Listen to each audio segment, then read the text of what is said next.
Hello అండి, అందరికీ నమస్కారం. చాలామంది బరువు తగ్గాలనుకుంటారు. అందుకోసం ఏవేవో ప్రయత్నాలు చేస్తుంటారు. అందులో ఒకటి అన్నంకి బదులు చపాతీ తినడం.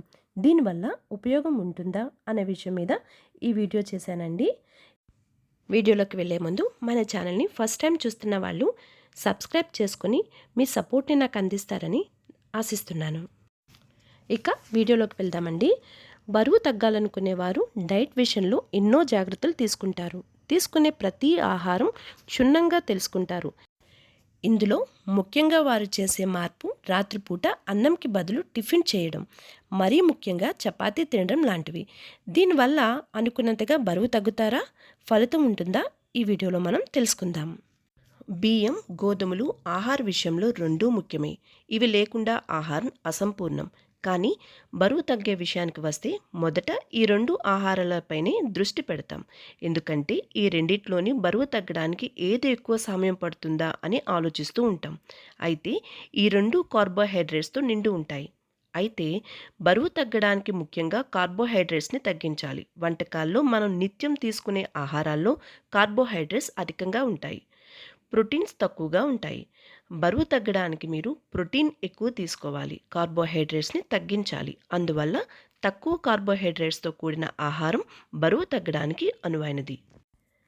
అన్నం, చపాతీ మనం రెగ్యులర్గా తీసుకునే ఆహారంలో ఉంటాయి. వీటిని మనం తరచుగా తీసుకుంటాం. అయితే ఈ రెండిటిలో ఏ ఆహారం తినకుండా మానేయాలన్నా కష్టం.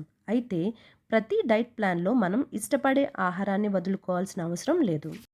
ఆహారంలో కార్బోహైడ్రేట్స్ లేకపోతే త్వరగా బరువు తగ్గుతారు. చాలామంది బరువు తగ్గడానికి వారి ఆహారంలో కార్బోహైడ్రేట్స్ని తగ్గిస్తారు. ఏదేమైనా భారతీయ ఆహారంలో ప్రధాన పిండి పదార్థాలు బియ్యం, గోధుమలు.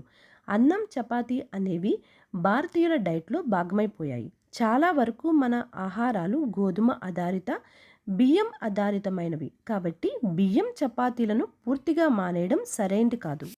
వైద్య సమస్యల కారణంగా వారి ఆహారం నుండి సోడియంను తొలగించాలని కోరుకునే వారికి చపాతీ చక్కటి పరిష్కారం. కానీ బరువు తగ్గడానికి చపాతీ ఎందుకు మంచిదంటే, చపాతీతో పోలిస్తే అన్నంలో ఎక్కువ ఆహార ఫైబర్, ప్రోటీన్, కొవ్వు కలిగి ఉంటుంది. అన్నంలో అధిక క్యాలరీలు కలిగి ఉంటాయి. ఇది రెండు చపాతీలు ఇచ్చే సంతృప్తిని అందించదు.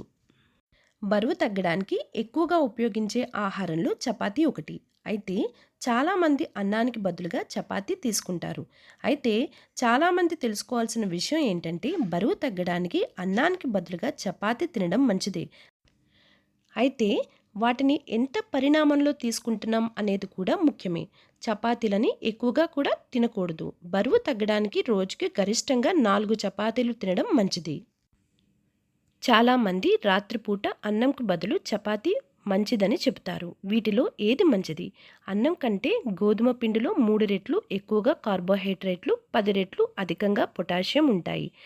వరి అన్నం కంటే గోధుమల్లో గ్లైసెమిక్ ఇండెక్స్ తక్కువ, అంటే రక్తంలో గ్లూకోజ్ పెరగకుండా ఇది సహకరిస్తుంది.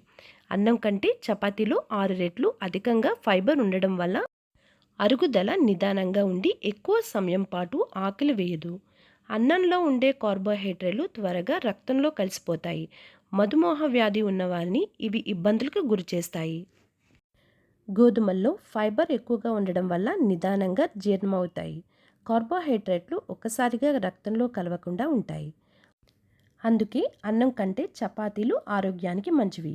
చాలామంది రాత్రిపూట చపాతీ ఆరోగ్యానికి మంచిదని అంటారు. అయితే ఒకవేళ రాత్రి మీ ఆహారంగా చపాతీ తీసుకోవాలనుకుంటే రాత్రి 7-7:30 గంటలకు ముందుగా తినేయడం మంచిదని చెప్తున్నారు వైద్యులు. అయితే మీ శరీరానికి ఏది బాగా సరిపోతుందో ముందుగా మీరు తెలుసుకోవడం అవసరం.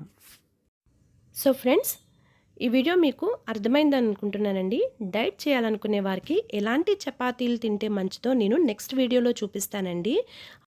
ఆరోగ్య సమస్యలు ఉన్నవారు నిపుణుల సలహా తీసుకుని మాత్రమే డైట్ స్టార్ట్ చేయండి. ఈ వీడియోలో నేను ఇచ్చిన ఇన్ఫర్మేషన్ మీకు యూస్ఫుల్ అవుతుంది అనుకుంటున్నానండి. మరొక చక్కటి వీడియోతో మళ్ళీ మీ ముందుకు వస్తాను. అంతవరకు నమస్కారం. వీడియో నచ్చితే మన ఛానల్ని లైక్ చేసి, షేర్ చేసి, సబ్స్క్రైబ్ చేసుకోవడం మర్చిపోకండి. Thank you.